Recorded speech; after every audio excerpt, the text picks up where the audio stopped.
Endorses more. He'll be speaking tomorrow in Pensacola, Florida, and while it's not being billed as a campaign rally, Pensacola TV is seen by plenty of Alabamians. And of course, the Republican National Committee is endorsing Moore by pumping dollars into his campaign. As you know, the RNC suspended their support for Moore when the allegations of sexual assault first came to light, but they got back behind Moore soon after the president got off the sidelines and endorsed him.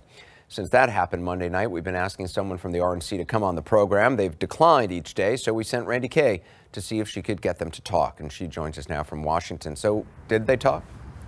They did, Anderson, eventually. We were trying to track down here in Washington Roya Mura, who is the chair of the RNC, and we tried several locations. She is a tough woman to nail down. So we finally caught up with her in front of the office for the RNC, and I can tell you that she right away said that they could only answer one question, that she was short on time. She had flown in from Michigan early this morning to have a meeting with the president at the White House. We don't know what was said at that meeting.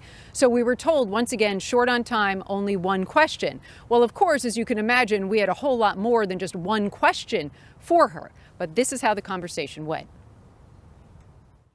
So when it comes to what's happening in Alabama, who do you believe? Do you believe Roya Mura, or do you believe the women who have come out against? Well, we've said all along that these allegations are incredibly disturbing, that if they were proven true, that the candidate would be unfit to serve in office.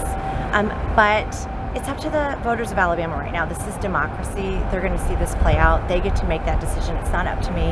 And the president has said we want to keep the seat Republican. The RNC is the political arm of the White House, and we want to support the president's agenda. Can I just follow up, because we didn't really get an answer on what you believe or who you believe? It's not up to me. It's up to the voters of Alabama. Ultimately, they're going to have to make that decision next Tuesday. This is something that's getting a lot of media. They're going to have to go into that voting booth and make a decision as to who's best to represent them. Is that why the RNC decided to support Roya Mura again and send funding his way? This is democracy. The president has indicated he wants to keep this seat Republican, and we're going to we're the political arm of the White House, so we're going to make sure that the president's able to accomplish his term. Thank you so much. Okay.